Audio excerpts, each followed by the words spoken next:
To clean a standard kitchen knife, all you need is some soap and water.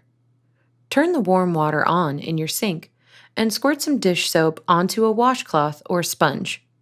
Then turn the knife in your hand so that the blade is pointing away from you. Wrap the sponge or cloth around the exterior side of the blade and wipe it vertically. Take special care when you get close to the edge of the blade to avoid cutting yourself. To clean a rusty or particularly dirty knife, first fill a glass with enough white vinegar to completely submerge the blade. Then carefully submerge the blade into the vinegar and let it sit for 15 minutes. Remove the knife and scrub the blade with a sponge until the rust or caked-on grime comes off. You can also use baking soda to remove rust and grime. Fill a bowl with equal parts baking soda and water.